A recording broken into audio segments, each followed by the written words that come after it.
quelqu'un qui nous suit ce matin qui n'a pas de paix, je prie que la paix de Dieu soit avec toi au nom de Jésus-Christ. Amen. Ce matin, nous allons aller ensemble voir quelles sont les clés d'une vie de prière épanouie. C'est quoi les secrets? Il y en a tellement beaucoup, mais par la grâce de Dieu, nous allons juste parler de 4. C'est donc que l'Esprit nous a mis à cœur de vous parler 4 clés. Ce sont des choses qui doivent motiver, qui doivent justifier le pourquoi de la prière dans ta vie, le pourquoi de la prière dans la vie d'un enfant de Dieu, dans la vie d'un homme de Dieu, dans l'église, dans une famille. Et ce sont ces choses-là qui doivent justifier l'épanouissement. C'est-à-dire, pour qu'une personne arrive à avoir une vie de prière constante, permanente, épanouissante, une vie de prière puissante, une vie de prière avec effet, avec œuvre, avec miracle, avec intervention de Dieu. C'est-à-dire quelqu'un qui monte dans l'intimité avec Dieu et quand il prie, il voit la gloire de Dieu. Quelqu'un qui monte dans l'intimité de Dieu, quand il prie, la gloire de Dieu descend. Qu'est-ce qui peut faire qu'un homme, une femme, un enfant de Dieu qui veut s'épanouir dans la prière, que c'est quoi les secrets? Luc chapitre 18, versets 1 à 8. Vous connaissez bien ces versets. Nous allons lire la parole de Dieu au nom de Jésus-Christ. Luc chapitre 18, 1 à 8. La Bible dit, le Seigneur Jésus-Christ leur adressa une parabole pour montrer qu'il faut toujours prier et ne point se relâcher. Comme c'était son habitude, c'était son style d'expression, il donnait toujours des enseignements au travers des paraboles.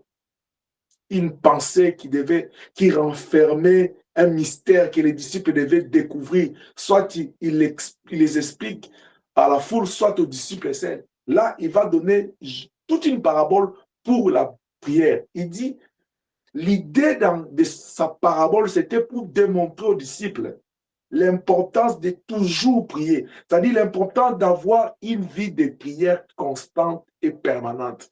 Une vie de prière épanouie. Il dit, vous devez toujours prier et ne point vous relâcher. Il y avait dans une ville un juge qui ne craignait pas Dieu et qui n'avait d'égard pour personne. Et il y avait aussi dans cette ville une veuve qui venait lui dire, fais-moi justice de ma partie adverse. Pendant longtemps, le juge refusa, mais ensuite il dit en lui-même, quiconque, quoique je ne craigne point Dieu et que je n'aie d'égard pour personne, néanmoins, parce que cette veuve m'importune, je lui ferai justice afin qu'il ne vienne pas sans cesse me rompre la tête. Le Seigneur ajouta, entendez ce que dit le juge unique. Et Dieu ne fera-t-il pas justice à ses élus qui crient à lui jour et nuit? Tardera-t-il à leur égard? Je vous l'ai dit. Il leur fera promptement justice, mais quand le Fils de l'homme viendra, trouvera-t-il la foi sur la terre? Parole du Seigneur. Amen. Amen. Partant de cette parabole, nous allons voir ensemble quelques principes, quelques clés qui pourront nous aider si nous les appliquons dans notre quotidien, dans notre vie de tous les jours, dans notre souci d'avoir une vie de prière. Ça va nous aider à s'épanouir, avoir une vie de prière épanouie, une vie de prière puissante, une vie de prière stable, une communion avec Dieu en tout moment. La première des choses que nous devons savoir, pour avoir une vie de prière fervente, épanouie, il faut connaître et comprendre ces 4 clés que nous allons parler ce matin. La première clé, la Bible dit, le Seigneur qui donne une parabole, il commence par présenter la situation. Il dit, dans une ville, il y avait un juge unique. C'est que dans la prière, l'homme qui entre dans la présence de Dieu pour dialoguer avec lui, il doit savoir qu'il entre dans les concerts de Dieu.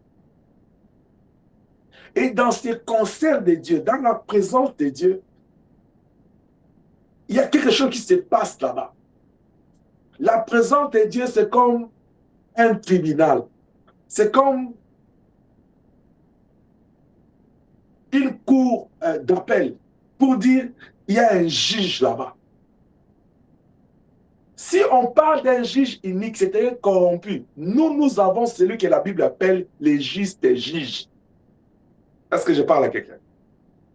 Amen. Je voudrais te dire ce matin que la première clé pour avoir une vie de prière épanouie, une vie de prière où tu es très à l'aise, tu es très dans la joie, tu t'en réjouis. Quelqu'un qui veut se réjouir de la prière, quelqu'un qui veut atteindre le niveau de la prière n'est pas un fardeau sur ses épaules. Parce qu'il y a encore des gens, quand il faut prier, ils sentent, c'est lourd. Mais une personne qui veut s'épanouir, vivre une vie de prière pleine de joie, pleine d'épanouissement, il doit commencer par se rendre compte de l'identité de la personne à qui il veut s'adresser.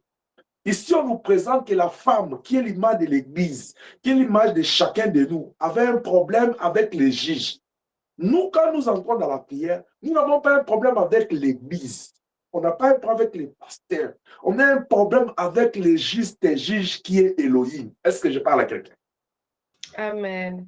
C'est pourquoi dans Matthieu 6, quand le Seigneur parle de la prière, au verset 9, il dit, voici donc comment vous devez prier. Il dit, notre Père qui est aux cieux. La première des choses, les grands secrets, quand quelqu'un veut avoir une vie de prière épanouie, il doit comprendre l'identité de la personne à qui tu t'adresses.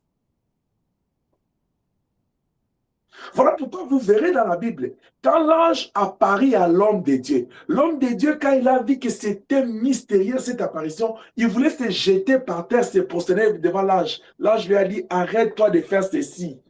Parce que et toi et moi, nous sommes tous serviteurs de l'Éternel. C'est à Dieu qu'appartient la gloire. L'ange voulait inculquer, indiquer à l'homme de Dieu que la gloire ne revient qu'au juste juge, à notre Père qui est dans les cieux. C'est à lui que nous adressons notre adoration, nos prières. Est-ce que je parle à quelqu'un? Amen.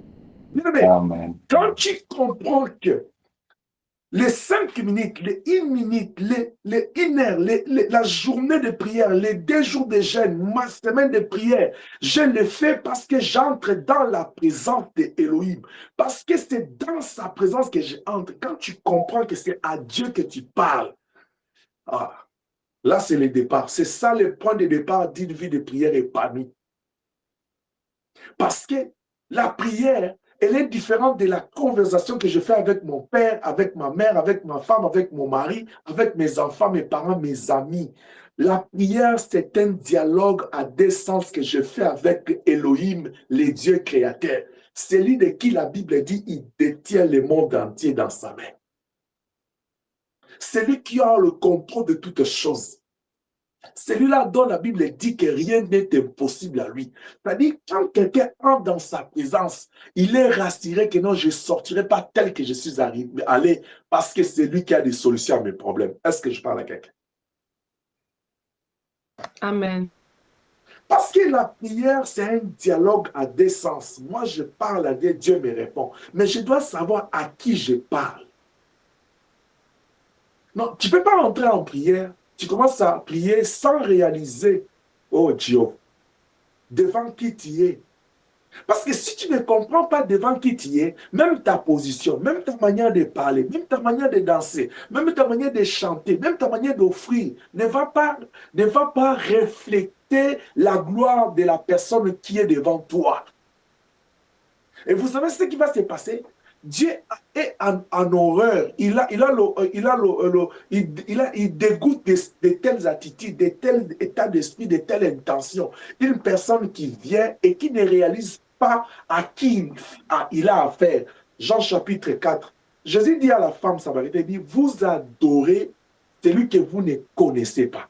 Je suis en train de dire à l'église ce matin, il est temps Que nous puissions évoluer avec le Seigneur. Que nous ne puissions pas faire des prières, comme j'ai l'habitude de dire, bla, bla, bla, bla. Trop de bruit devant Dieu, tu parles et tu perds ton énergie pour rien, mais dans ta tête, tu ne réalises même pas à qui tu parles. La prière n'est pas une conversation comme battant l'air, c'est-à-dire dans l'air, tu parles bla bla bla. Non, non, non. La prière, c'est une conversation avec le Seigneur Tout-Puissant. Regarde dans Jean chapitre 8. Non, Jean chapitre 11. Le Seigneur arrive devant la tombe de Lazare. La première des choses, la Bible dit, il s'adresse à Dieu et dit, Père, je te rends grâce de ce que tu m'as toujours exaucé. Cela veut dire que Jésus-Christ savait à qui il parlait. Jéhovah.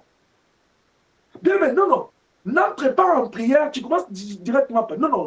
Quand le modérateur dit concentrons-nous, cela veut dire qui tombe dans les considérations de ce monde, qui tombe dans nos programmes, qui tombe dans nos plans. Réalisons la présence de celui qui est devant nous. C'est pourquoi Hébreux 11:6, il dit ceci. Il faut que celui qui s'approche de Dieu croit que Dieu fait quoi? Existe. Oh, je suis en train de dire à quelqu'un, Dieu existe. Elohim existe, c'est un Dieu vrai. Amen. Je suis Amen. en train de dire à quelqu'un, comme je l'ai dit au Lionceau hier, la première raison qui démontre que Dieu existe, c'est parce que toi et moi, nous existons. C'est parce que les étoiles existent, le soleil existe. C'est parce que la ligne existe. C'est parce que le ciel est fixé devant nos têtes. Cela veut dire qu'il y a un créateur de toutes ces choses que nous voyons, y compris nous autres.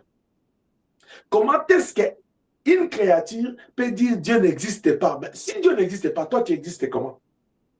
C'est pourquoi le petit évangile, le petit mot à donner aux athées, à ceux qui ne croient pas l'existence de Dieu, quand il dit Dieu n'existe pas, dis-lui seulement, pose-lui la question. Si le créateur n'existe pas, toi la créature, tu existes comment?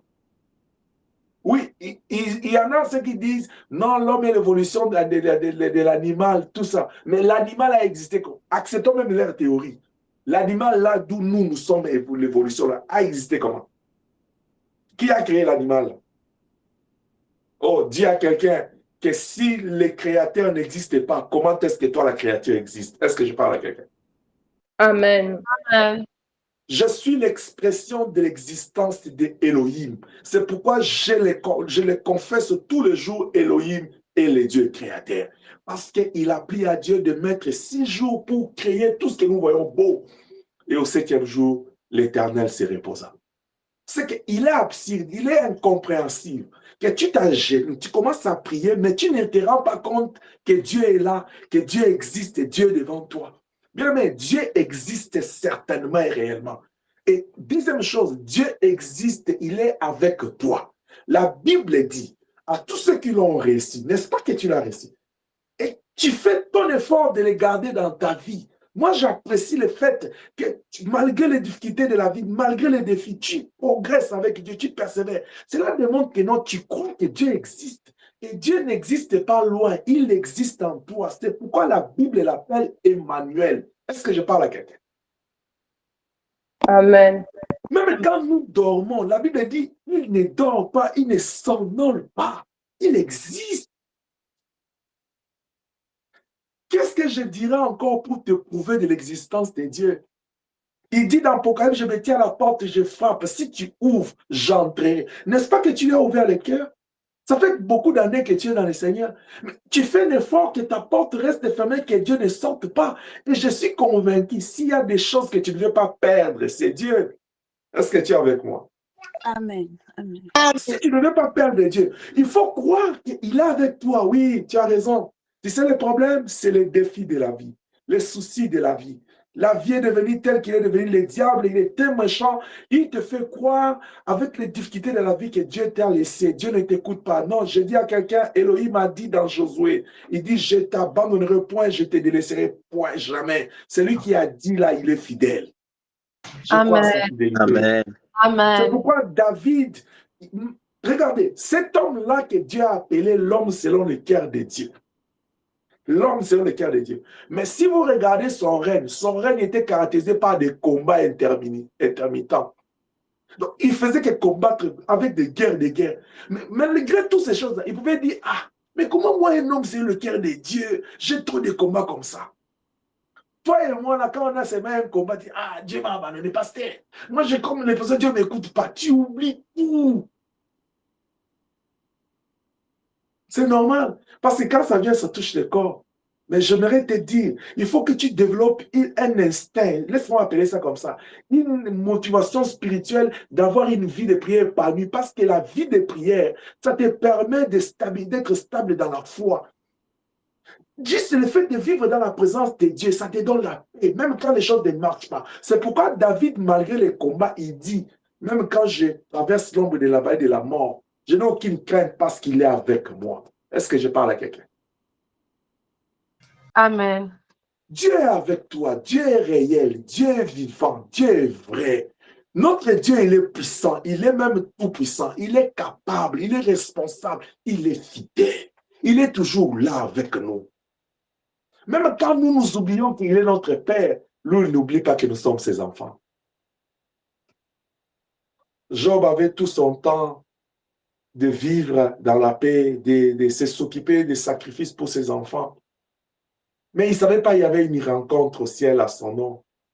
Des fois, tu dors, tu ne sais pas ce que Dieu fait la nuit. Des fois que tu es là, tu ne sais pas ce que le Seigneur gère dans le spirituel. Tu entends seulement quelqu'un dire, ah, j'ai raté un accident aujourd'hui. Oh, tu as raté ça? Tu sais combien de gens sont partis? Ce matin, j'ai pas reçu une bonne nouvelle. Il y a un cousin qui est parti. C'est quand même, c'est un cousin qui j'aimais beaucoup. Parce que je ne sais pas comment je suis arrivé à l'aimer beaucoup comme ça, ces garçons-là. Mais ce matin, on m'a dit qu'il n'est pas là. J'étais comme, wow. Mais quand je disais wow à moi-même, la voix de l'esprit m'a posé la question. Est-ce que tu réalises la grâce de Dieu? Toi, tu t'es réveillé comment? Est-ce que tu peux juste acclamer le Seigneur pour la vie qu'il t'a donnée ce matin? Bien-aimé, s'il te plaît, chaque matin quand tu te réveilles, se réveiller n'est pas un miracle habituel. C'est une grâce. Au moins, rends grâce à Dieu pour ça. Au moins, crois à l'existence de Dieu parce que tu étais mort, il t'a réveillé le matin. Que Elohim nous fasse grâce. Amen. Amen. La connaissance, la compréhension, la considération de Dieu ont un grand impact sur la prière. Parce que tu sauras à qui tu te parles. Tu peux lire dans Genèse 32, verset 26 et le verset 30. Tu peux aussi lire dans Jean 4, verset 22. Quand tu comprends l'importance, la valeur de la personne à qui tu t'adresses, tu vas comprendre juste que c'est lui, ton créateur, c'est lui qui connaît les fonctionnements de toute ta vie et c'est lui qui a un plan parce que c'est lui qui crée, c'est lui qui est aux commandes de tout. Il y a une chose simple à comprendre. La Bible dit la nature elle-même ne vous enseigne-t-elle pas? Regarde. Quelqu'un qui invente la télévision marque LG, celui qui a conçu ça, il sait les fonctionnements, il sait même comment gérer toutes les commandes des fonctions. Il connaît. Donc, s'il veut changer, c'est à lui. C'est de la même manière, c'est encore plus que ça pour nous. C'est Dieu qui nous a créés. Tu es malade, c'est lui qui a créé ton corps ou l'organe de ton corps qui est malade. C'est Dieu. De la même manière que quelqu'un qui a inventé une machine, il peut réparer, il a prévu les mécanismes de réparation. Dieu est capable de faire plus que les hommes parce qu'il est Dieu. C'est-à-dire, quand je chante dans sa présence, je dois me rassurer que non, je ne suis pas allé devant un Dieu de ce monde, je vais vers les créateurs. C'est lui qui a promis la restauration. C'est Dieu. Donc, quand nous allons dans la prière, nous allons adorer, nous allons prier, nous allons implorer sa grâce pour que là où ça ne marche pas, qu'il nous vienne en aide. Nous devons comprendre, nous devons connaître, nous devons avoir cette considération de celui à qui nous voulons nous adresser.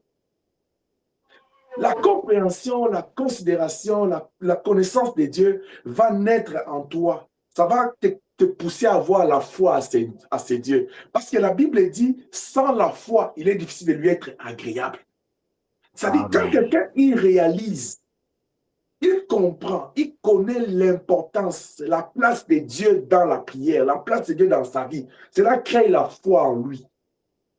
Or, la foi, je voulais toujours dire, c'est la monnaie, c'est l'argent que nous avons pour acheter les miracles dans les marchés de Dieu.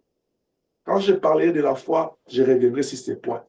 Alors, la première des clés, si tu veux vaincre, avoir une vie de prière épanouie, une vie de prière très à l'aise, très calme, non, pas de pression pour prier, tu te sens vraiment très à l'aise dans la prière. La prière devient ta vie et ça te pousse à s'épanouir, à prospérer. Tu trouves de la joie dans la prière. Il faut que tu réalises l'importance de la personne à qui tu veux t'adresser. Ça, c'est la première chose. Est-ce que quelqu'un est béni ce matin? Amen. Amen. Parce que c'est pratiquement impossible. Comment tu veux parler à quelqu'un que tu ne connais pas? C'est comme tu vas dans une entreprise, tu as rencontre avec une personne comme responsable pour présenter tes produits ou bien pour poser ton problème ou bien c'est un rendez-vous d'entrevue. Tu vas dire quand tu es à la réception, est-ce que je peux rencontrer Jean-Pierre? Tu ne peux pas venir là et te dire, oh non, j'ai rendez-vous. Après, on te dit avec qui, oh, je ne sais pas. Oui, bien sûr, peut-être ils vont te demander le nom. Il dit, tu ne connais pas, mais ils vont te demander ton nom. Mais la personne qui est à la réception, là, lui, elle est censée de connaître dans l'agenda qui dit, oh, quand on tape ton numéro, bien ton nom, on voit que il va te dire, non, oh, tu as rendez-vous avec Louise. La personne va t'informer. Et quand il dit, assis-toi, je vais aller faire signe, je vais aller le faire signe. Quand il amène, il te dit, voici. Et la personne, il va se présenter et dit, je m'appelle Jean-Pierre. Ça t'est déjà arrivé, n'est-ce pas? Je m'appelle Jean-Pierre. Et toi, tu te donnes aussi ton nom. C'est-à-dire, dès les premières minutes, vous devez vous connaître. Chacun doit savoir à qui j'ai affaire. C'est comme ça avec la prière. La deuxième clé, bien aimé. Si tu veux avoir une vie de prière épanouie, si tu veux grandir dans la prière, la deuxième chose, connaître l'importance même de la prière. C'est quoi? Pourquoi la prière est importante dans ta vie? Ça allait réfléchir. Je prie, je sers Dieu, mais c'est quoi la place de la prière dans ma vie? C'est quoi la place? Jésus pouvait donner cette parabole à la femme et dire que cette femme-là a importuné les juges. Vous voyez? Si la femme était allée chez les juges une fois, elle dit, mon problème, tu ne vas pas trancher. Les juges étaient iniques, il était corrompu. Lui, il voulait l'argent, il voulait les biens, il voulait qu'on puisse donner, comme Bonnet a l'habitude de dire, on puisse l'appuyer quelque chose. Mais la femme-là était veuve, elle n'avait pas de moyens. Je parle à une veuve ce matin, parce que nous, notre époux est parti, on est resté des veuves. Je parle à l'église qui est veuve en ce moment. Mais nous avons la consolation du Saint-Esprit. C'est de toi que la Bible dit, il est le mari des veuves. À ce temps ici, physiquement, l'église est comme une veuve parce que le mari n'est pas là. Mais dans le spirituel, le Saint-Esprit est avec nous. Que Dieu te bénisse. Amen. Amen.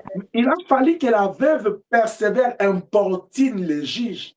Tu vois? Même le Seigneur a besoin que tu ne pries pas. Le Seigneur a besoin que tu aies une vie de prière, que tu aies une constance dans sa présence, comme la femme avait cette constance dans la présence des juges uniques. Il dit, réalisez-vous, si les juges uniques a fini par donner raison à la femme, à combien plus forte raison les justes jugent? Parce qu'ici, il y avait un problème de justice.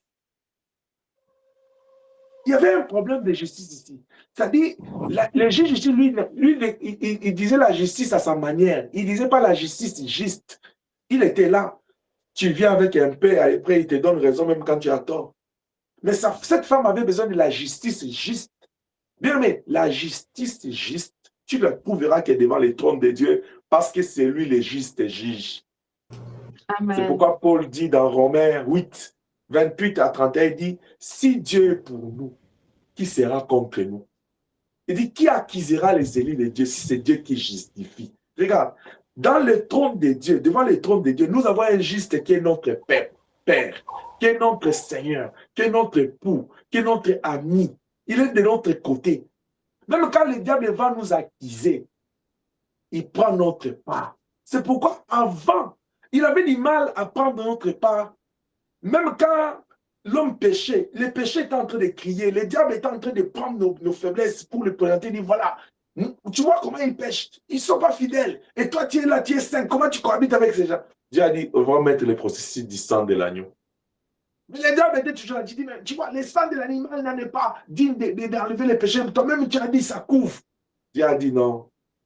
Qui est digne de me résoudre ces problèmes pour rompre les livres et ouvrir les livres et rompre les 7 sceaux? Apocalypse 5, Jean a regardé, personne n'était disponible. C'est comme ça que l'agneau de Dieu s'éleva. Il s'éleva pour que nous puissions obtenir miséricorde et accéder à la présence de Dieu pour avoir sa justice. Est-ce que je parle à quelqu'un? Amen. C'est pourquoi Hébreux 4, 16, il dit, approchons-nous avec assurance du trône de la grâce. Dieu n'est plus sur le trône de gloire, il est sur le trône de la grâce parce qu'il a donné son sang pour nous racheter. Nous traversons les moments de la grâce, c'est-à-dire sous la grâce de Dieu. Il est d'abord juste et juge. Et de Dieu, nous traversons les moments de la grâce. À cause de ces 2 raisons, la prière est importante. Même quand tu as des erreurs que tu viens de commettre, même quand tu es limité, entre dans la présence de Dieu. Dis-lui, Dieu, mon papa, c'est toi le juste et juste, n'est-ce pas? Mais tu m'as fait grâce, n'est-ce pas? Fais-moi grâce, je vais vivre tes compassions. C'est dans la prière qu'on entre pour aller converser, discuter, communiquer, parler à son Dieu. C'est pourquoi Philippiens 4, 6, il vous dit, ne vous inquiétez de rien. Bien, mais la prière est importante parce que le Seigneur t'interdit, il t'exhorte à ne pas avoir des soucis. 1 Pierre 5, 7, à ne pas avoir des inquiétudes, mais à te confier à lui dans la prière. La prière, c'est le cadre, c'est l'endroit, c'est le moment où Elohim il te permet d'aller se défouler devant lui. C'est pourquoi dans 1 Samuel chapitre 1, 9 à 15, Anne pouvait dire à Élie, je ne suis pas ivre comme tu le penses, je suis une femme qui souffre dans mon cœur, je viens déverser mon cœur devant Dieu parce que je n'ai que la prière pour lui parler. Est-ce que je parle à quelqu'un? Amen. Il est temps d'arrêter de se plaindre. Oh ma vie, oh ceci. C'est pourquoi je vous ai toujours dit, même les gens qui pensent que non, notre église n'a pas de fait, notre église, on prie comme ça, on ne prie pas. Mais est-ce que c'est la question qu'il faut se poser? Est-ce que tu pries seulement? Parce que la prière résout. La prière, Dieu répond aux prières. Alors je ne sais pas pourquoi Dieu ne répond pas à tes prières. La Bible dit, vous priez, vous demandez, vous ne recevez pas. Parce que vous demandez mal. Revois un peu ta façon de prier. Et le Seigneur répond aux prières. Même ce qui était difficile, aux yeux des hommes, Dieu l'a rendu possible par la prière. Tu te souviens d'Élie? Qui pouvait croire que le feu allait descendre pour consommer l'Holocauste? Qui pouvait croire à ça? Vous savez, c'est bien des fois quand on lit la Bible, mais quand nous voulons sonder les Écritures, c'est différent. Vous imaginez, c'est facile pour Élie réunissait tout le monde pendant qu'Akab était roi, il était déjà penché vers les prophètes de Baal. C'était comme ses administrateurs, c'était comme ses appuis. Et toi, tu viens là avec un jet, tu dis non, on va invoquer le feu. Vous pensez que c'était facile? Et en plus, Élie, il croise les bras. Il dit, vous commencez, il les laisse toute la journée, humainement parlant. Les gens qui ont forcé toute la journée, ils étaient les prophètes de Baal, c'était eux qui ont établi leur Dieu dans ces pays-là, à ce moment-là. C'est que Baal avait pris la place d'Elohim en Israël. Mais comment Baal en question, les gens ont fait confiance, toute la journée on l'a invoqué, il n'a pas répondu. Humainement parlant. Comment vous pouvez expliquer? Un Dieu qu'on a prié toute la journée, il n'a pas répondu. Mais toi là, tu te positionnes maintenant, tu dis, je suis venu maintenant pour rétablir les vrais dieux en Israël. Qu'est-ce qui te prouve que non? Toi là, il va répondre. Parce que nous les humains, nous aimons ce qui est physique. On vient déjà de voir les prophètes de Baal, ils se sont même incisés. Est-ce que vous comprenez un peu ça? Ils se sont incisés. Ils ont fait tout ce qu'ils pouvaient faire pour que Baal, qui aime le sang, puisse venir. Baal n'est pas venu. Posons au prophète de Baal qui avait bloqué les chemins des dieux et les chemins de leur Dieu. C'est Elohim. Parce qu'Elohim a un mot. S'il dit au guerrier, il dit bloquez-moi ces chemins-là. S'il dit au diable, arrête-toi là, ne sors même pas là. S'il les rend seulement, il immobilise leur Dieu. Ok, j'aimerais que Dieu nous ouvre les yeux, qu'il me fasse grâce, que je vois qu'est-ce qui s'est passé ce jour-là. Est-ce que dans les camps des balles, quand on les appelait là, qu'est-ce qui s'est passé? C'est comme dans une maison, un enfant qui veut sortir, les parents interdisent. Il a déjà les rendez-vous avec ses amis ou c'est une fête. Vous savez comment ça fait? C'est comme un parent ou bien une maman qui veut sortir, mais qui attend sa fille ou bien son fils pour les laisser avec ses petits. Maintenant, l'enfant, il ne vient pas toujours. Ça fait comment? Ça fait. C'est comme ça que les balles étaient dans l'air quand on a fermé. Je ne sais pas comment ils étaient fermés, mais seulement je sais une chose. Quand l'homme de Dieu, Élie, s'est levé pour invoquer le véritable Dieu, il n'a pas fini de prier, le feu était descendu. C'est que l'éternel Dieu écoute les prières. Est-ce que quelqu'un dit Amen? Amen. Amen. C'est pourquoi la Bible dit, tu es c'est Dieu qui écoute les prières. Voilà pourquoi la nation en court vers toi. Bien aimé, la prière est fondamentale dans ta vie. Car prier, c'est nourrir son esprit. Tu vois, comme tu nourris le corps là, ton esprit aussi a besoin d'être nourri. C'est pourquoi tu dois prier.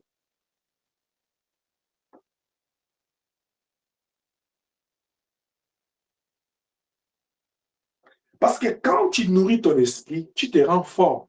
Vous voyez, dans Matthieu 26, 41, le Seigneur dit ça. Même dans Luc 22, il dit, veillez, priez en fait que vous ne tombez pas en tentation. C'est-à-dire, quand tu pries, l'esprit te nourrit. Dans 2 Chroniques 20, 20, le Seigneur dit, confiez-vous au Seigneur, vous serez affermis. C'est-à-dire, Dieu a fermi notre foi, il a fermi notre esprit pour que nous puissions résister face à l'adversité du diable. Alors, quand tu ne pries pas là, tu es faible. C'est pourquoi 3 Jean, il te dit, je souhaite que tu prospères en tous égards, tu sois en bonne santé, comme prospère l'état de ton âme. C'est-à-dire, dans ton état d'âme là, quelle est la qualité de la prière? Si tu as une bonne vie de prière, parce que tu te connectes à Elohim, parce qu'Elohim est connecté à toi, tu es épanoui. Tu vas vivre une vie épanouie. Que Dieu nous aide. Amen. Bien, mais la prière apporte la vie dans l'homme. Parce que quand quelqu'un prie, la Bible dit, quiconque invoquera le nom du Seigneur Jésus-Christ sera sauvé. C'est-à-dire, quand tu as des problèmes, quand tu traverses des difficultés, la Bible dit, dans Jacques, il dit, si quelqu'un parmi vous souffre, qu'il prie. C'est-à-dire, la prière d'un juste a une grande efficacité. Quand tu pries Elohim, il dit, tout ce que vous allez demander à mon Père en mon nom, et la fois que vous l'avez, vous le verrez s'accomplir, et je le ferai. Parce que Dieu écoute les prières. Que Dieu nous aide. Amen. Amen. Troisième clé. Amen. Première clé, j'ai parlé de connaître l'identité de la personne à qui tu veux t'adresser, qui est Dieu. Ça va te permettre de te positionner. Ça va influencer ta façon de t'approcher. Deuxième clé, j'ai parlé de l'importance que toi, tu dois attacher à la prière. Troisième clé, je vais parler de l'organisation de sa vie de prière. Tu vas avoir une vie de prière épanouie. Parce que tu connais que non, la prière, c'est une conversation à des sens avec mon Créateur. Parce que tu connais que la prière est importante pour m'aider, pour me sécuriser, pour me fortifier, pour me donner la victoire dans les combats. À ce moment-là, quand tu connais l'importance et de Dieu, et de la prière, de l'activité que tu veux faire, à ce moment-là, tu vas te dire quoi? Je dis, ah, comme je parle à Dieu, et que c'est la prière qui me permet de lui parler, je dois organiser maintenant ma vie de prière. Je ne dois pas organiser la prière, je dois maintenant organiser la prière. Je me répète. Première clé, dans la prière, je m'adresse à Dieu. Je ne m'adresse pas à n'importe quel Dieu, je m'adresse à Elohim, le Dieu créateur, c'est lui qui gère toutes choses. Et comme je m'adresse à lui, je dois avoir la foi. Et cette foi-là est le fruit de la considération, de la connaissance et de la compréhension que j'ai de ce Dieu-là. Parce que sans la foi, je ne peux pas lui être agréable dans ma prière. Alors, maintenant que j'ai la foi que je parle à Dieu, il faut maintenant que je comprenne aussi, mais pourquoi je dois lui parler? Parce que j'ai des problèmes. Parce que je dois aller me défouler sur lui, comme Anne a dit, je répands mon cœur devant lui. Je vais aller plaider chez qui? Je vais aller plaider chez qui? Parce que tout le monde a ses problèmes. Alors, le seul endroit où je peux aller me défouler, c'est dans la présence de Dieu par la prière. Alors, comme c'est ça, l'importance de la prière, étant donné que je parle au Dieu créateur, je dois maintenant organiser. Je ne dois pas avoir je dois pas faire la prière comme une activité, mais je vais avoir une vie avec Dieu, parler avec lui en tout moment. C'est comme ça que nous allons dans Jean chapitre 4. Vous verrez que la femme là, il dit, nous adorons. Jésus dit non, l'heure vient. Ça ne sera plus sur cette montagne. Ça ne sera plus à Jérusalem. L'heure vient et l'heure est déjà venue. Les vrais adorateurs adorent le Père en esprit et en vérité. C'est-à-dire, Dieu a ses temps ici. Il n'a pas besoin des gens qui prient. Il a besoin des personnes qui ont compris l'importance de la prière, qui savent qu'ils s'adressent à Dieu et ils organisent leur vie de prière. Est-ce que je parle à quelqu'un? Amen. Amen. Quand vous regarderez, vous pouvez lire dans Actes des Apôtres, chapitre 1, verset 12 à 14. Vous allez voir, les disciples ont eu des promesses. Ils ont eu des recommandations du Seigneur. Et Jésus leur a dit, ne vous éloignez pas de Jérusalem avant l'accomplissement de la promesse. Ils ont fait quelque chose qu'ils n'avaient pas fait avant. Quand le Seigneur est mort, pendant les 3 jours là dans les séjours des morts, les disciples étaient en débandade. Ceux qui devaient rentrer dans les eaux pour pêcher, ils étaient rentrés. Ceux qui avaient pris les chemins de Maïs, ils sont partis. Vous voyez, même quand le Seigneur les a apparus, ils étaient étonnés dans la honte que le Seigneur les a trouvés en débandade. Maintenant, quand le Seigneur rentre, le Seigneur leur fait une leçon maintenant. Il dit, maintenant là que je vous parle, ne sortez pas de Jérusalem avant l'accomplissement de la promesse. Restez.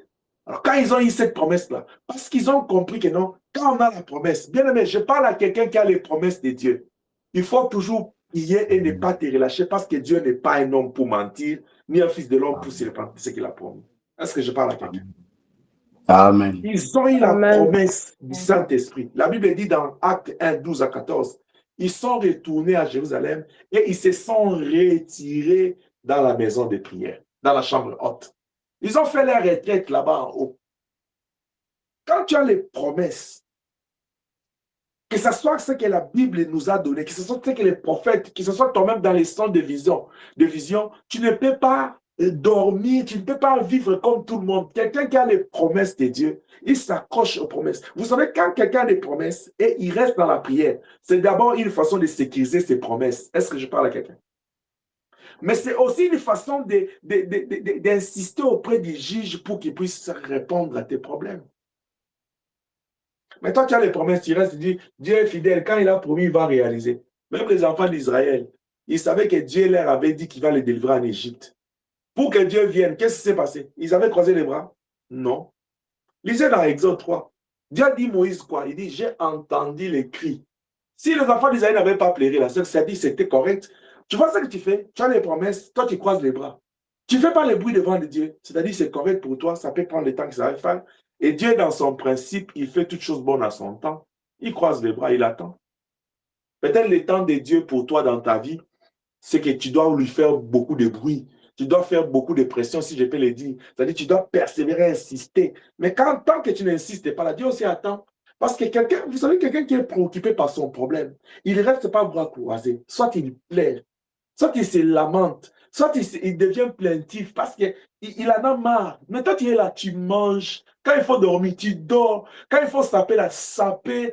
Donc, toi, tu es normal. Et c'est à un moment donné, quand on dit, mais toi, les gens qui ont ce que toi, tu n'as pas, quand ils en parlent, ils disent, ah, mais nous, on est venu accompagner les autres. Tu es venu accompagner les autres dans les sommets. C'est dans les sommets. Parce que quelqu'un qui veut vaincre, il combat. Il va comprendre que non, la vie est sous le pouvoir du combat.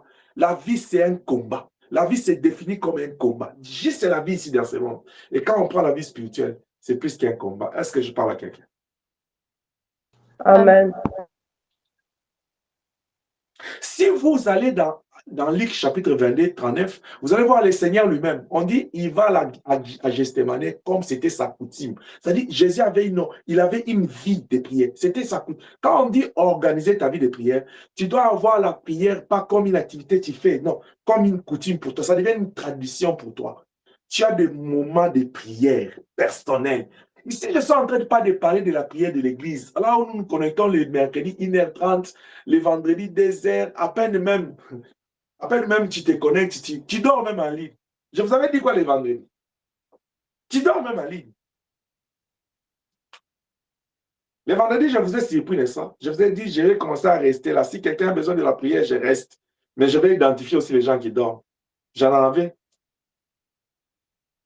Que Dieu nous aide. Comment tu entres dans la présence de Dieu? Tu comprends l'importance de la prière, mais tu somnoles là. Comment le diable est méchant jusqu'à ce point? Il t'amène au moins dans la présence de Dieu, mais il te laisse dormir. Mais tu connais que non, dans la présence de Dieu, il y a les esprits qui rôdent. C'est comme j'ai dit au lionceau hier. Tu viens à la prière, tu es là en train de regarder les autres, en train de dormir. Tu prends même une bonne position là. Parmi les gens, tu dors, tu ouvres même la bouche. Ah. Dans la présence de Dieu. Est-ce que tu peux faire ça devant un président? Devant même un premier ministre? Devant ton chef au travail, dans une réunion du travail, tu peux dormir comme ça? On va te demander des explications. Non? Mais devant Elohim, là, tu dis, bon, Dieu, c'est un bon papa. Que Dieu nous aide. L'organisation de sa vie de prière passe par la compréhension de l'importance de la prière. Nous avons parlé de l'importance de la prière. Si quelqu'un comprend l'importance de la prière, cela va le conduire à organiser sa vie de prière. Si quelqu'un comprend l'importance de Dieu dans sa vie, il va organiser sa vie de prière. Troisième chose, si quelqu'un comprend l'importance de sa vie dans la présence de Dieu, il va organiser sa vie de prière. Je parle de trois choses-là. L'importance de la vie de prière repose sur ces trois principes. L'importance, la compréhension de l'importance de la prière dans ta vie, la compréhension de l'importance de Dieu dans ta vie et la compréhension de l'importance du fait que tu dois être présent, tu dois être dans la présence de Dieu. Nous avons démontré, je l'ai dit encore lionceau hier, que la prière, c'est un privilège. J'ai fait, en passant, j'ouvre une petite parenthèse, je fais une vidéo hier où je parlais sur les ABC de la prière, c'est-à-dire les fondamentaux de la prière. Les choses que nous sommes censés connaître sur la prière, avant que nous puissions toucher tous ces points ici. Alors, c'est une vidéo que vous devez voir, vous devez écouter et vous devez comprendre, ça pourra bénir la foi de quelqu'un. Si tu as la compréhension de l'importance qu'a Elohim dans ta vie, la prière dans ta vie, l'importance d'entrer dans la présence de Dieu, tu vas te dire non. J'ai démontré au lionceau, quand la Bible dit, vaut mieux un jour dans tes parvis, vaut mieux que 1000 ans ailleurs. Est-ce que vous comprenez ça? Un jour. Comme c'est dimanche, quand tu passes toute une journée de dimanche dans la prière, tu vois les jours où tu prends toute une journée en gênant là, jeûne et prière. Quand tu passes ça, je ne parle pas, tu dis, je ne vais pas manger, c'est ma journée de prière, tu dors, tu fais que regarder l'air. Non, non, je parle du jour là, tu arrêtes et tout. Où tu es en prière, tu travailles, mais tu sens que non, ton cœur est connecté au trône. Tu vois les un jour là, David dit, c'est plus que 1000 ans hier. Et quand David parlait, il parlait du parvis. Il ne parlait pas des lieux saints ou des lieux très saints. Mais nous, Elohim nous a fait grâce par l'offrande de l'agneau, nous avons l'accès aux lieux très saints. C'est-à-dire, nous, si nous voulons lire ces versets-là, nous allons dire, un jour dans ta présence vaut mieux que 1000 ans ailleurs. Or, nous, le voile n'était pas déchiré pour entrer et sortir. Le voile était déchiré pour nous permettre d'entrer et d'y rester. Est-ce que je parle à quelqu'un? Amen. Nous, c'est resté là-bas. Bien aimé, je ne sais pas quoi te dire. Moi, quand j'écoute ces choses, ça me fait tellement du bien que le privilège que Dieu m'accorde de venir passer du temps avec lui. Les privilèges, là, demandez aux enfants, ils vont vous dire comment c'est important d'être avec leurs parents. Demandez aussitôt Bambela, demandez-leur. Il dit, tu vas voir l'enfant, même si tu comptes, il part, il rentre, il a besoin de ta chaleur. Mais toi, tu n'as pas besoin de la chaleur de Dieu. Tu n'as pas besoin de... Oh Dieu. Tu n'as pas besoin, ça te dit hier l'environnement divin. Là où les cieux s'ouvrent, la Bible dit dans l'Apocalypse que les cieux étaient ouverts, il avait une porte, il a vu un trône au travers de la porte, et c'était une gloire glorieuse, puissante. Est-ce qu'il n'y a pas beau, il n'y a pas bon, il ne fait pas beau ailleurs que dans la présence de Dieu, parce qu'il y a une quiétude. Waouh! Et Elohim, il t'invite dans sa présence. Jésus dit dans Jean 14, il dit, dans la maison de mon Père, il y a plusieurs demeures. Il y en a tellement que si ce n'était pas ainsi, je n'allais pas vous promettre. Je vais aller vous préparer des places. Quelqu'un te dit, je vais aller vous préparer des places. Dans notre tête, il dit, Dans l'entretemps que je vienne, je vais vous envoyer un consolateur. L'esprit de vérité, lui, il va vous aider à prier parce que c'est un esprit que les gens doivent l'adorer. C'est comme j'avais parlé de l'adoration, j'ai dit c'est la prière éternelle. Nous devons nous entraîner. Le Saint-Esprit est là pour nous entraîner à devenir des vrais adorateurs. Maintenant, toi, en tant qu'enfant de Dieu, tu dois organiser maintenant ta vie. Si tu as la compréhension de l'importance de la prière, de Dieu et de la présence de Dieu dans ta vie, cela va te motiver à commencer à planifier des moments de prière. Commencer à voir, comme j'ai dit au Lionceau hier, Lionceau, je te rappelle, je t'ai donné une technique. À chaque 1 heure, fais 5 minutes de prière, que ça soit partout où tu es. Dis à Dieu quelque chose. Tu vas dire quoi? Tout ce qui te monte dans ton cœur. Si tu n'en as pas pris pour moi, au moins. Quand quelqu'un comprend l'importance de la prière, l'importance de Dieu, l'importance de la présence de Dieu, il va planifier des moments de prière régulières. Des moments de prière réguliers. C'est-à-dire, il sait que non, je quitte le mercredi, je quitte vendredi, je quitte samedi, je quitte dimanche, mais ça c'est en groupe. Je prière en famille à 20h, ça c'est en groupe. Je dois avoir des moments personnels. C'est ça ce que les gens ils font. Oh, on a déjà prié en famille, je vais aller dormir. Papa, maman, tu te contentes de prières de 10 minutes là avec les enfants pour que tu sois un bon parent pour encadrer les enfants. Ça ne passe pas. Vous devez être fort en secret pour donner la vie, communiquer la vie à vos familles. Parents, levez-vous dans la prière. Lionceau, tu te contentes à 10 minutes là de la prière pour être un grand serviteur de Dieu? Je vous ai dit hier, vous avez de l'avenir devant vous. Je ne sais même pas si l'enseignement d'hier, la technique avait l'instinct d'enregistrer ça. Je vous ai dit, vous avez l'avenir devant vous. Mais au-delà de ça, il y a un ennemi qui ne veut pas vous laisser avancer. Levez-vous dans la prière. Ne soyez pas distraits. Ne pensez pas que là où nous allons devant la vie, c'est au pouvoir des diplômes seulement. Non. C'est Dieu qui est au-dessus de tout. Étudiez, avancez dans vos études. Ne négligez pas la spiritualité. Parce que là où nous allons devant, c'est la spiritualité qui va nous garder. Que Dieu nous aide. Amen. L'organisation de ta vie de prière, bien-aimé, va t'obliger à briser ta routine. Tu vois, tu as des choses que tu fais tous les jours. Mais quand quelqu'un veut organiser sa vie de prière, vous voyez, même dans la maison, quand il y a des choses qui sont un peu en désordre, là, tu es obligé à enlever d'autres, à changer de position des lits, des tables et des salons. Donc, tu changes ta routine. Quand quelqu'un veut... Écoute, tu ne peux pas organiser ta vie de prière. Tu maintiens seulement, tu dis, moi, tel que je suis là, c'est ça que nous faisons. Hein. Il dit 6 heures, je me réveille, je vais au travail. Quand je rentre, je suis fatigué, c'est le temps de prendre ma douche, de manger quelque chose, je suis fatigué, je dors. Bien, mais si tu tiens seulement compte de ta routine là, tu n'auras pas le temps de prier. Je te rassure, tu peux crier nuit, tu n'auras pas. Il faut bousculer ta routine. C'est pourquoi Jésus dit aux disciples, la chair est faible, mais c'est l'esprit est disposé. Veillez et priez. Quand on dit à quelqu'un veillez là, c'était pour te dire la première des choses, le sommeil est au rendez-vous. La fatigue est là. Mais tiens fort. La Bible dit quoi? La Bible dit quoi? Il dit résistez-lui. Quand on te dit résister, ça veut dire quoi? La résistance, là, c'est ça la résistance. Est-ce que tu veux résister? Tu veux gagner ta vie? Tu veux prospérer? Si tu ne bouscules pas ta routine, tu ne pourras pas organiser ta vie de prière. Mais comment te fais-tu que non, celui qui te donne 24 heures, tu n'as pas de temps pour lui dans tes 24 heures? Toi, tu es toujours dans tes penchants, dans tes programmes. C'est lui qui te donne. Mais où, tu vois un peu les degrés de cette ingratitude que nous avons. Celui qui nous donne 24 heures. Un jour, le bishop Félix a prêché, s'il dit la dîme de l'air. Comme Dieu nous donne une journée 24 heures, la dîme c'est 2h40. Je prends ces principes-là. Est-ce que tu es capable de lui donner 2h40 par jour? Tu le fais? Toi qui m'entends, tu le fais? C'est ton problème avec Dieu.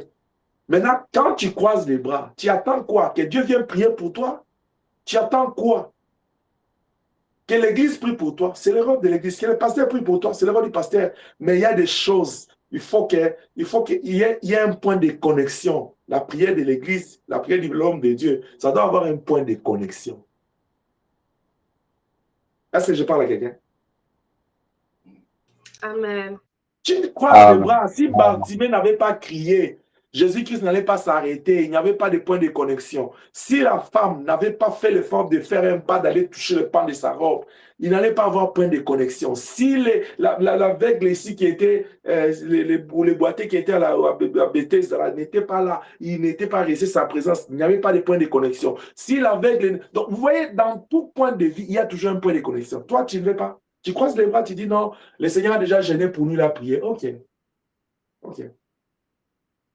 Ok. L'organisation de la vie de prière va t'obliger à briser la routine, bien-aimé. Et quand tu brises la routine, tu crées l'espace, tu vas vaquer à la prière parce que tu en as besoin. Parce qu'il y a nécessité. Même quand tu ne saisis pas l'essence de ce qu'on te recommande, hein, mais tu vas t'engager dans la prière. Vous savez, des fois, tu peux te réveiller comme ça, papa t'appelle, il te dit, ma fille, mon fils, entre en prière aujourd'hui, reste dans la prière. Ah, je n'avais pas ce programme dans ma tête, les pasteurs aussi. L'église, on s'élève comme ça, on dit, non, dimanche, tel qu'on est là, on dit, demain lundi, toute l'église en retraite. Il dit, ah, papa aussi vient toujours avec des programmes là. C'est imprévu. Moi, ce n'était pas prévu dans mon programme. Merci. Tu as l'habitude de dire ça à ton pasteur, n'est-ce pas? Merci. Les autres vont obéir à leur père. Et toi, tu es là. Après, tu fais que te plaindre. Bouscule ta routine. Crée l'espace pour la prière. La dernière chose pour ce matin. La dernière clé. Est-ce que je parle à quelqu'un ce matin?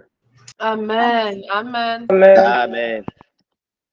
Il y a une chose que nous devons enlever dans notre mental, dans notre esprit, parce que c'est devenu une accoutumance, c'est devenu une habitude pour les chrétiens. Mais c'est quelque chose qui nous bloque. Si tu enlèves ça, tu vas créer l'environnement d'une vie de prière épanouie. Mais bien des gens pensent et aiment valoriser ce que je vais vous dire là. Qu'est-ce qu'ils aiment valoriser? Le fait d'abandonner leur programme pour vaquer à la prière, ils pensent que c'est un sacrifice qu'ils font pour Dieu. Quelqu'un dit, mais papa, c'est un sacrifice. C'est un sacrifice que tu fais pour toi-même, pas pour Elohim. Mais c'est toi qui abandonnes tes choses. C'est toi qui abandonnes ton programme. C'est pour aller faire quoi? C'est pour aller prier. Quand tu vas prier là, c'est à l'avantage de qui? Regarde-nous en face. Donc, quand tu pries, c'est pour l'avantage de qui? Pas pour ton avantage. Dieu a tout ce qu'il a, la puissance, l'or et l'argent. Si tu ne les pries pas, Dieu perd quoi? Il gagne, c'est bien. Donc, non, papa, mais j'entre pour l'adorer. La Bible dit, si vous refusez de m'adorer, il n'a pas dit. Il va citer des pierres. Tu n'as pas lu ça dans la Bible. Arrêtons-nous un peu. Cherchons le bon sens. Non, on fait des sacrifices dans cette église, les gens ne voient pas. Tu fais pour qui? Tu fais pour qui? Tu penses que l'église c'est pour l'homme? Ce n'est pas pour l'homme. L'église c'est à Elohim. Quand tu fais des sacrifices là, enlève de la tête que je me sacrifie pour quelqu'un, je me sacrifie pour l'église, je me sacrifie pour Dieu. Tu te sacrifies pour toi-même. Est-ce que je parle à quelqu'un? Amen. Oh, est-ce que l'église est là avec moi ce matin? Amen. Amen. Sanctifie, tu te sacrifies pour personne. Tu te sacrifies pour toi et pour ta maison, au pire des scénarios, pour Dieu. Oui, tu t'es sacrifié parce que tu as compris que non, il faut que je brise ma routine, je sacrifie mes histoires parce que j'ai besoin de Dieu. C'est comme ça que vous avez vu Jacob. Quand il est avec Dieu, il dit non, non. Laisse-moi, je partir, il dit non, moi je te retiens ici. J'ai besoin de toi. Léo, c'est moi qui ai besoin de toi. Je te retiens. Tant que tu ne m'as pas encore béni, je te laisse pas. Qui avait besoin de l'autre? C'est Jacob qui avait besoin de Dieu. Vous savez, Dieu, il nous prouve de toutes les façons comment nous, c'est nous qui avons besoin de lui. Regarde, dans Exode, il descend, il prend des chapitres. J'ai toujours posé la question, ça fait combien de temps qu'ils ont passé ensemble, des jours ou des mois d'années avec Moïse? Ils ont parlé. Il dit à Moïse première chose, j'ai entendu les cris, j'ai vu la souffrance. Il dit, je suis venu pour délivrer. C'est ça que Dieu avait dit à Moïse. Exode chapitre 3. Allez à partir du verset 8. C'est ce que Dieu dit à Moïse maintenant. Après, il dit, deuxièmement, il dit, je t'envoie. C'est-à-dire, quand Moïse partait là, il avait toute l'assurance que non, Là où je pars, ça va aller, ça va marcher. Dieu laisse Moïse accomplir le premier fléau. Moïse a été sûr que comme j'ai parlé avec Elohim comme ça, comme on dit la Karanginga, quand je fais ça, ça va rentrer. Petit contact. Moïse fait ça. Pharaon appelle ses magiciens, ils font la même chose. Match égal, un but partout. Maintenant, un but partout, là, c'était à l'avantage de l'ennemi. Tu vois même, c'était contre les principes de foot. C'était à domicile chez les Égyptiens, non? Ça devait être à l'avantage de Moïse, parce que Dieu avait marqué l'extérieur contre double. Mais ce jour-là, c'était à l'avantage des Égyptiens. Emmanuel, tu comprends? C'était 1-1 là, mais c'était comme 2-1. Tu sais pourquoi ça tournait au vinaigre? Pharaon qui s'élève, il dit, tu veux venir me tourmenter. À partir de ce jour, je vais augmenter la souffrance de peuple d'Israël. À cause de 1-1 là. Moïse était trop traumatisé. Il rentre vers Dieu. Mais tu m'avais dit. Dieu a dit oui. J'ai le pouvoir de te donner, j'ai le pouvoir de reprendre. C'est Job qui avait compris ça. Je t'ai donné le pouvoir de les faire, mais j'ai aussi le pouvoir de bloquer. J'ai aussi le pouvoir de ralentir. Va. Moïse part, il dit, ah, comme je suis rassuré, comme il a déjà ralenti une fois, c'est fini. Dieu l'a fait ralentir 9 fois. Et à la 10e fois, Dieu n'avait pas besoin de Moïse pour délivrer Israël. Et Moïse et Pharaon, chacun dormait chez lui. Parce qu'ils ont seulement entendu les coups de tonnerre. Les premières années dans chaque maison. Vous comprenez? Dieu ne dépend pas de nous. C'est pourquoi on l'appelle El Shaddai. Il suffit par lui-même pour exister. Même quand nous apportons par la dîme, Dieu est riche. Même quand nous donnons, c'est lui qui prend dans ce qu'il a, il nous donne encore. Ce n'est pas nous. C'est pourquoi arrêtons de penser que non, je fais des sacrifices. Oui, il y a même des gens qui donnent leur argent à l'église. J'ai beaucoup donné à cette église, je ne suis pas béni. Tu as donné pour qui? Non.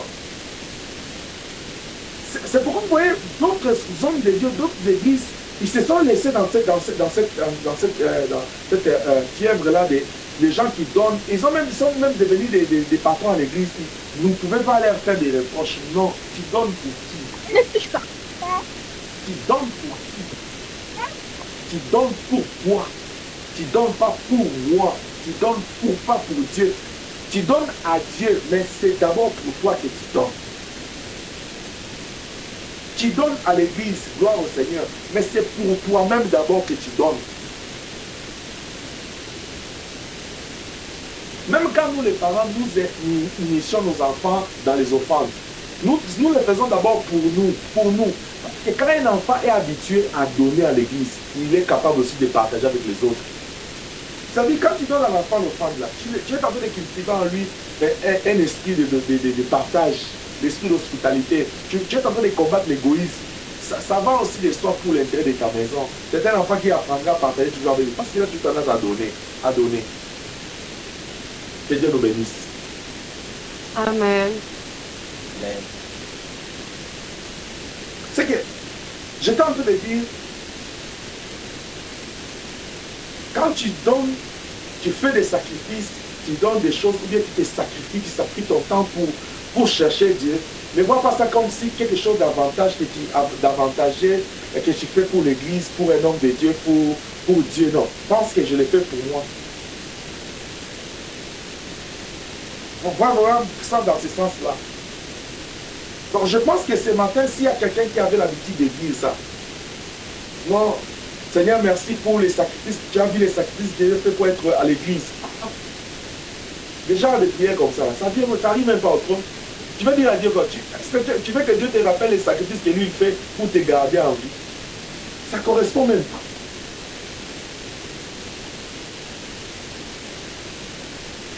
Je pense que nous devons corriger à ce stade de notre foi cette manière de voir les choses.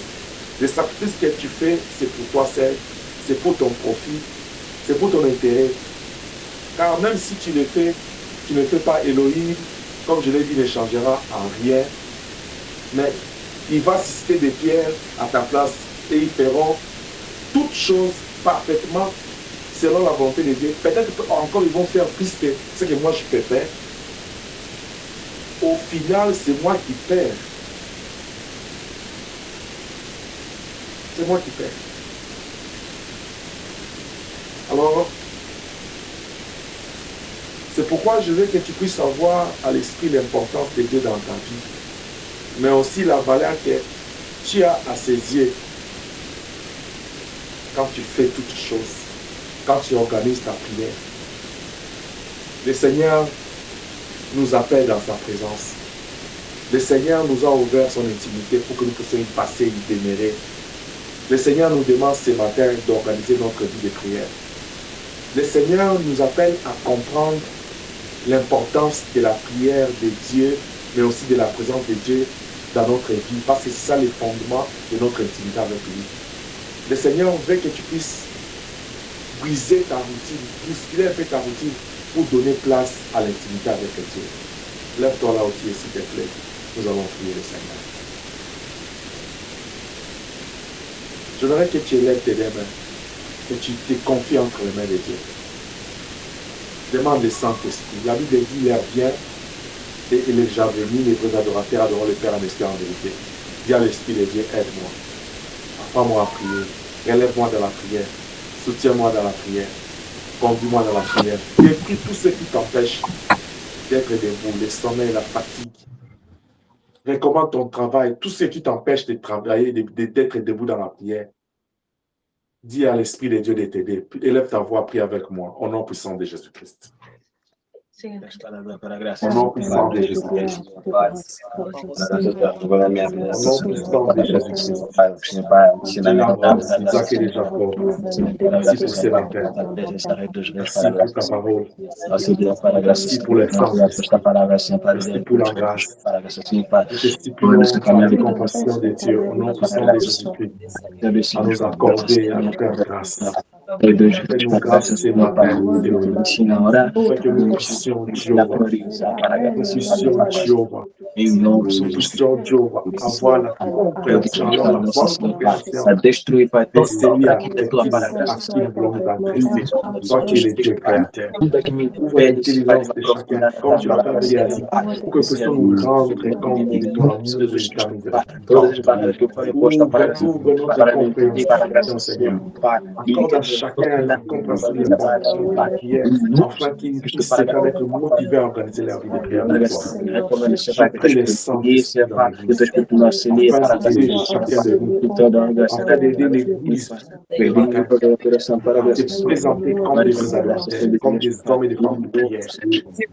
Laissez la place à l'Esprit de Dieu pour organiser leur vie de prière. Dans le nom puissant de Jésus-Christ. Dans le nom puissant de Jésus-Christ. Dans le nom puissant de Jésus-Christ. Dans le nom puissant. Bien-aimé, j'étais en train de dire, l'organisation de ta vie de prière va t'obliger à briser la routine et à vaquer à la prière parce qu'il y a nécessité, parce que tu en as besoin. Mais je vous exhorte à vous laisser conduire par l'Esprit en toutes choses et en tout temps que vous faites cette organisation de prière. Ne restez pas conditionné, je sais seulement ces programmes. L'Esprit peut t'amener à changer les choses parce qu'il y a un besoin.